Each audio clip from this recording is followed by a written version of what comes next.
तो hello everyone and स्वागत है आप सबका आज के हमारे इस वीडियो में। आज हमारा ये video class 11th business studies का चैप्टर नंबर 2 होने वाला है एंड लेक्चर नंबर 4 होने वाला है। लेक्चर नंबर 3 में हमने बात किया था definition of partnership, limitation, feature, demerits, merits, advantages, disadvantages and साथ ही साथ हमने बात किया था टाइप्स ऑफ पार्टनर्स के बारे में। उसको हमने डिटेल में बहुत ही ज़्यादा उम्दा तरीके से हमने पढ़ा था। इस वीडियो में हम डिस्कस करने वाले हमारा partnership deed, partnership agreement and बहुत ही सारी चीज़ें, कैसे कैसे प्रकार की हमारी पार्टनर्स टाइप्स ऑफ पार्टनरशिप के बारे में बात करेंगे। बहुत ज़्यादा बड़ा वीडियो नहीं होने वाला है, बट आगे बढ़ने से पहले मैं आपको ये रिकमेंड करूँगा कि इस वीडियो को तभी देखिएगा जब आपने लेक्चर नंबर 3 देखा है बिजनेस स्टडीज़ का। वो वीडियो कहाँ मिलेगा, आपको मेहनत नहीं करनी, डिस्क्रिप्शन बॉक्स ओपन करना है, बिजनेस प्लेलिस्ट का लिंक वहाँ पे है, उसको क्लिक करेंगे, बिजनेस प्लेलिस्ट खुल जाएगी। वहाँ पे आप लेक्चर नंबर 3 जाके देख सकते हैं। हमारा पार्टनरशिप 1 लिखा होगा, मतलब पार्ट 1 है वो। ये पार्ट 2 होने वाला है पार्टनरशिप के बारे में। बहुत ही बड़ा टॉपिक है, ऑलरेडी मैंने बात बताया था लेक्चर नंबर 3 में। सो इसको हम कंटिन्यू करने वाले हैं। इसके आगे वाले लेक्चर्स भी देखना नहीं भूलना है, बट उसको अगर आप भूल गए तो क्या करना है, चैनल को सब्सक्राइब करना है, इस वीडियो को लाइक करना है, साथ ही साथ कमेंट कर दीजिए एंड नोटिफिकेशन ऑन कर लीजिए, बिकॉज उससे क्या होगा कि कोई भी लेक्चर मैं अपलोड कर रहा हूँ तो आप मिस नहीं करने वाले हैं। क्लास 11th के लिए 12 बजे, क्लास 12 के लिए शाम के 4 बजे डेली रेगुलर वीडियोस आ रहे हैं एंड ऑल्सो 100% सिलेबस कंप्लीट होने वाला है, मतलब होगा इस चैनल पे। सो चैनल को सब्सक्राइब करना नहीं भूलना एंड ऑल्सो अपने फ्रेंड के साथ शेयर कर दीजिए। अब बिना टाइम और वेस्ट करे बढ़ते हैं हमारे आज के इस वीडियो की ओर। सो आज का हमारा टॉपिक होने वाला सबसे पहला माइनर एज अ पार्टनर। हमने प्रीवियस वीडियो में जाना था टाइप्स ऑफ पार्टनर्स के बारे में। वहाँ पे आपने देखा होगा कि माइनर के बारे में एक बात आई थी, तो उसमें हम बात करने, आप डिस्को डिटेल में जानेंगे कि हमारा माइनर एज अ पार्टनर क्या। हमारा एक जो माइनर है, यानी जो एक ऐसा पर्सन, ऐसा बच्चा, छोटा मोटा बच्चा जो कि हमारा 18 साल से कम है, क्या वो पार्टनर बन सकता है? तो चलिए देखते हैं। A minor is a person who has not attend age of 18, यानी कि 18 साल का नहीं हुआ है, बालिग नहीं हुआ है। Since a minor is not capable of enlarging into a valid agreement, यानी कि according to law, according to legal हमारे जो रूल्स हैं, एक माइनर हमारा वैलिड एग्रीमेंट में नहीं एंटर कर सकता, यानी कि एक हमारा माइनर एग्रीमेंट नहीं कर सकता है। He can not become a partner of a firm. So इससे क्या, अगर वो पार्टनर क्या नाम से हमारा जो माइनर है वो एग्रीमेंट नहीं कर सकता है, और जबकि हमारा जो पार्टनरशिप है वो एग्रीमेंट के ही बेसिस पे होती है। अगर एग्रीमेंट नहीं है तो हमारा पार्टनरशिप नहीं कहलाता है। तो यहाँ पे क्या हो कि जब हमारा जो माइनर है वो एग्रीमेंट कर ही नहीं सकता है, तो हमारा पार्टनरशिप में पार्टनर कैसे बन सकता है? तो ये क्या है, he can not become a partner of firm. However, यानी कि जबकि, हाउएवर मतलब कि कुछ अच्छा बोलने वाला है। A minor can be admitted to the benefits of an existing partnership firm, यानी कि जो हमारा एक बच्चा है, छोटा मोटा बच्चा, वो हमारा एक पार्टनर तो नहीं बन सकता है, क्योंकि अगर वो पार्टनर बनेगा तो उसको लॉस भी शेयर करना पड़ेगा, साथ ही साथ अनलिमिटेड लायबिलिटी भी हो जाएगी, तो वो कहाँ से पे करेगा? तो वही कहा गया कि यहाँ पे हमारा जो एक पार्टनर है वो माइनर है, वो हमारा पार्टनर नहीं बन सकता, बट वो benefit of an existing partnership firm, यानी कि मान लीजिए हमारा कोई पार्टनरशिप फर्म है, उसमें वो बेनिफिट्स के लिए, यानी केवल प्रॉफिट्स के लिए या फिर इंटरेस्ट वगैरह के लिए, प्रॉफिट्स के लिए मेनली वो एडमिट किया जा सकता है, बट कब? With mutual consent of all other partners, यानी कि हमारे सारे जो पार्टनर्स हैं, ऐसा नहीं कि दो ने कर दिया एक ने नहीं किया, mutual of all other partners, mutual consent, यानी कि सारे पार्टनर्स हाँ करते हैं कि हाँ ठीक है उस बच्चे को रख लो, उसको हम बेनिफिट्स दे देंगे, यानी प्रॉफिट वगैरह हुआ तो प्रॉफिट दे देंगे, केवल profit. He can not be asked to bear the losses, यानी कि भाई कहा जा रहा है कि अगर कोई लॉस होता है तो उसको हम नहीं मंगवा सकते। His liability will be limited to the excellent of capital contributed by him, यानी कि मान लीजिए अगर वो बन रहा है बेनिफिट के तो उसको थोड़ा सा क्या नाम से कैपिटल डालनी पड़ेगी। अब वो तो नहीं कमा पाएगा, तो उसके पेरेंट्स उसके बेसिस पे डाल सकते हैं, तो उसकी जो लायबिलिटी वो अनलिमिटेड नहीं होगी। जितना पैसा कैपिटल, मान लीजिए उसने 10,000 रुपये डाला है किसी पार्टनरशिप फर्म में उसको बेनिफिट्स के लिए विथ ऑल म्यूचुअल कंसेंट, तो उसका जो लायबिलिटी वो केवल 10,000 तक ही, यानी कि उसका जो 10,000 है कैपिटल का वही यूज़ कर लिया जाएगा। अगर मान लीजिए कुछ केसेस हुए, सिनेरियोज हुए, वो पर्सनली लायबल नहीं होने वाला है। He will not be eligible to take an active part in the management of the business, यानी साथ ही साथ वो कोई भी मैनेजमेंट में एक्टिव पार्ट नहीं कर सकते, यानी कि कोई बिजनेस डिसीजन बन रहा है या फिर कुछ हो रहा है तो उसमें उसका कोई रोल नहीं रहने वाला है। तुम बेटा घर पे बैठो, लॉलीपॉप मिलता रहेगा तुम्हें, उसको चूसते बैठो। अब हम बात करने वाले हमारे टाइप्स ऑफ पार्टनरशिप के बारे में। हमने टाइप्स ऑफ पार्टनर्स पढ़ा था, अब हम बात कर रहे हैं टाइप्स ऑफ पार्टनरशिप के बारे में। सबसे पहला हमारा आता है classification on the basis of duration, यानी कि ड्यूरेशन के बेसिस पे कितने समय तक चलेगा उसके बेसिस पे हम पार्टनरशिप को डिफाइन करने वाले हैं। सबसे पहला हमारा आता है, उसको थोड़ा सा हाईलाइट कर लेता हूँ।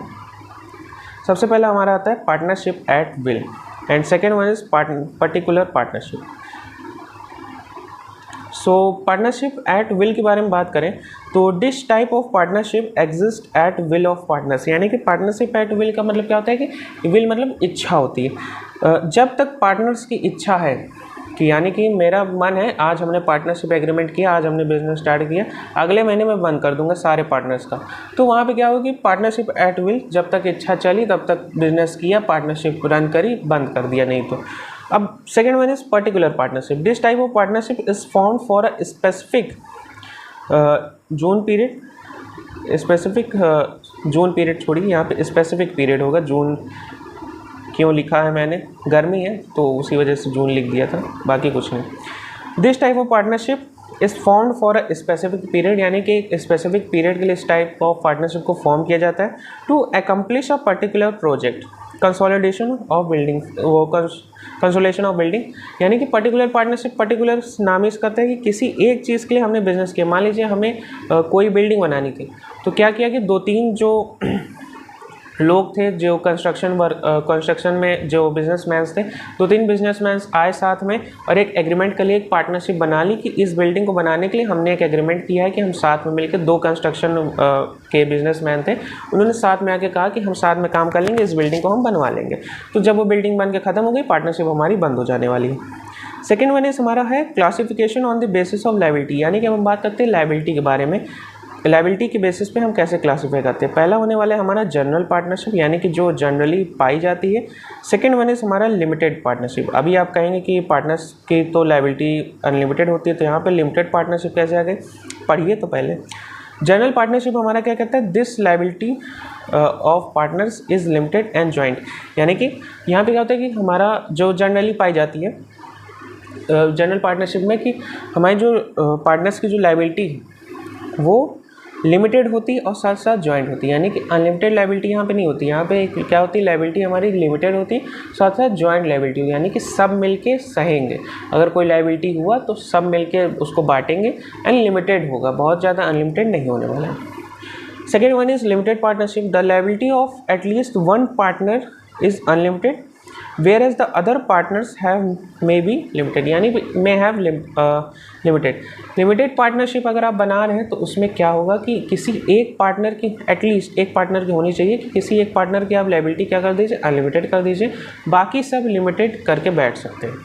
अब वो बंदा अपनी लायबिलिटी अनलिमिटेड क्यों करेगा, कोई बेवकूफ़ी होगा, ये ज़्यादातर देखने को आपको नहीं मिलने वाला है। यहाँ पे हमारा टॉपिक ही खत्म हो गया, लेकिन हम एक बार रिकैप कर लेते हैं। टाइप्स ऑफ पार्टनरशिप हमारा 2 क्लासिफिकेशन होते हैं, on the basis of duration, on the basis of liability.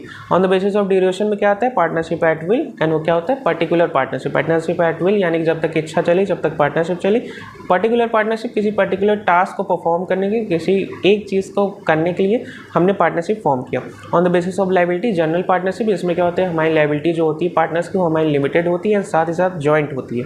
Limited partnership में क्या होता है कि किसी एक पर्सन की लायबिलिटी हमारी अनलिमिटेड होगी, एक से ज़्यादा भी हो सकता है, लेकिन एटलीस्ट 1 पर्सन की लिमिट अनलिमिटेड होनी चाहिए, बाकी सब अपना लिमिटेड लायबिलिटी लेके बैठो। अब हम बात करने वाला नेक्स्ट टॉपिक जो कि हमारा होने वाला है पार्टनरशिप डीड। अब क्या होता है ये, the written agreement on stamped paper which specified the terms and conditions of partnership is called partnership deed. ये पार्टनरशिप डीड वही एग्रीमेंट है जिसके बेसिस में हम डे 1 यानी कि लेक्चर नंबर 3 से बात करने वाले हैं। एग्रीमेंट उसी एग्रीमेंट को हम कहते हैं पार्टनरशिप डीड। अगर अच्छे भाषा में मतलब लॉ की लैंग्वेज में देखा जाए तो हमें उससे पार्टनरशिप डीड का नाम दिया हुआ है। तो ये हमारा क्या होता है, रिटन एग्रीमेंट होता है। आपने पढ़ा होगा कि पार्टनरशिप की डेफिनेशन अगर ध्यान से पढ़ी हो तो उसमें मैंने बताया था कि हमारा पार्टनरशिप एग्रीमेंट जो होता है वो ओरल भी हो सकता है, रिटन भी हो सकता है। तो ओरल वाला नहीं, लेकिन जो रिटन वाला होता है उसको हम पार्टनरशिप डीड कहते हैं। एंड अगर वो एक स्टैम्प्ड पेपर पे किया गया है एंड उसमें लिखी है टर्म्स एंड कंडीशंस, यानी कि कौन सा पार्टनर कितना पैसा ला रहा है, कौन सा पार्टनर क्या क्या कर रहे हैं, मतलब टर्म्स एंड कंडीशन क्या होती है, ये सारी पूरी उसकी लिस्ट है, ये जो पूरी लिस्ट है ये उसी टर्म्स एंड कंडीशन के बारे में, ये सब चीज़ के बारे में अभी हम डिस्कस करेंगे। पहले जान लीजिए क्या होता है पार्टनरशिप डीड। तो यानी कि एक ऐसा रिटन एग्रीमेंट जो कि एक स्टैम्प ड्यूटी पेपर पे लिखा गया है, स्टैम्प पेपर पे लिखा गया है, उसमें टर्म्स एंड कंडीशंस लिखी है कि हमारा जो पार्टनरशिप बिजनेस है वो कैसे चलने वाला है, उसी को हम पार्टनरशिप डीड कहलाते हैं। It generally includes the following aspects, यानी कि आप पार्टनरशिप डीड में क्या क्या होता है। सबसे पहला नेम ऑफ बिजनेस, यानी कि आप जो फर्म है, नेम ऑफ बिजनेस यानी कि जो फर्म है आपका पार्टनरशिप जो बनी है उसका नाम क्या होने वाला है। Second one is location and address, यानी कहाँ पे होने वाला है। Third one is duration of business, यानी कि कब तक करने वाले, यानी कि एट विल हो गया या फिर पर्टिकुलर टास्क के लिए हो गया, या फिर हम साल भर पार्टनर करेंगे, या फिर हम जब तक मन हुआ तब तक करेंगे, तो उसमें ड्यूरेशन ऑफ बिजनेस लिख सकते हैं। Investment made by each partner, यानी कि सारे पार्टनर्स ने, हर एक पार्टनर ने कितना कैपिटल लाया है उसको आप लिखेंगे। Next one is profit sharing ratio, यानी कि हर एक पार्टनर आपस में कैसे कैसे प्रॉफिट बांट रहे हैं, यानी कि कोई एक पार्टनर कैसे कैसे बांट रहा है प्रॉफिट, उसके बारे में हम बात करेंगे। टर्म्स रिलेटिंग टू सैलरीज, यानी कि सैलरीज कितनी मिलेंगी। ड्राइंग्स क्या मिलेंगी, ड्राइंग्स क्या होता है, तो अगर आपको नहीं पता है तो आपको मैं यहाँ नहीं समझाऊंगा, यहाँ पे लेक्चर हो जाएगा लंबा। ड्राइंग समझ लें कि आप basic accounting terms class 11th की प्लेलिस्ट है, वहाँ आप जाके देख सकते हैं। ड्राइंग्स के लिए बात हो गई। Interest on capital and interest on drawings of partners के बारे में बात होगी। ये सारी चीज़ें हम डिस्कस कर चुके हैं ऑलरेडी। इंटरेस्ट ऑन ड्राइंग्स के बारे में हम बात करने वाले हैं। तो अब हम बात नेक्स्ट होने वाले ड्यूटीज़ एंड ऑब्लिगेशन, यानी कि एक पार्टनर की, जैसे मान लीजिए अगर कल का एग्जांपल लिया जाए तो हमारा आपका और मेरा एक समोसे का बिज़नेस था, पार्टनरशिप करी थी हमने समोसे के बिज़नेस के लिए, हम समोसा बेचते थे। तो उसमें क्या हुआ कि मैं आलू वाले को ऑर्डर देता था, आप आलू छीलते थे। तो यहाँ पे क्या हुआ, मेरी ड्यूटीज़ हो गई, मेरी ऑब्लिगेशंस हो गई कि मैं आलू वाले को बोलूँ भैया आलू भेज देना, आलू लेके आना मेरा काम है, आलू छीलना आपका काम है, तो आपको वो ऑब्लिगेशन और ड्यूटी हो गई। Next is terms governing admission, retirement and expulsion of a partner. Expulsion यानी किसी पार्टनर को लात मार के बाहर निकालना। And preparation on of accounts and their auditing, यानी कि जो हमारे अकाउंट्स बन रहे हैं कि प्रॉफिट एंड लॉस कितना हुआ, क्या कैपिटल वगैरह का स्ट्रक्चर है, ये सारी चीज़ें कैसे हम करने वाले, किस मेथड से करने वाले, क्या होने वाले रूल्स, उसके बारे में वो सब लिखा होना चाहिए। And last one is method of solving dispute, यानी कल को मान लीजिए कोई झगड़ा हो जाता है मेरे आप में, तो हम उसको कैसे सॉल्व करेंगे उसका भी एक मेथड स्पेसिफाई होना चाहिए उस पार्टनरशिप डीड में। तो यहाँ पे हमारा पार्टनरशिप डीड का जो वो है क्या नाम से टॉपिक ख़त्म होता है। And the last but not the least हमारा जो टॉपिक होने वाला है वो होने वाला है रजिस्ट्रेशन ऑफ पार्टनरशिप, यानी पार्टनरशिप का रजिस्ट्रेशन के बारे में हम बात करेंगे। Registration is not compulsory, it is optional, यानी कि पार्टनरशिप फर्म का बिज़नेस अगर आप कर रहे हैं, पार्टनरशिप बिजनेस कर रहे हैं, उसमें तो आपका ज़रूरी नहीं कि आप उसका रजिस्ट्रेशन करवाएंगे, आप रजिस्ट्रेशन नहीं करवाएंगे तब भी कोई दिक्कत नहीं होने वाली है। But it is always beneficial to get firm register, यानी कि अगर आप रजिस्टर करवा लेते हैं तो आपको दिक्कत तो ज़्यादा नहीं होगा, लेकिन आप फ़ायदे में रहेंगे।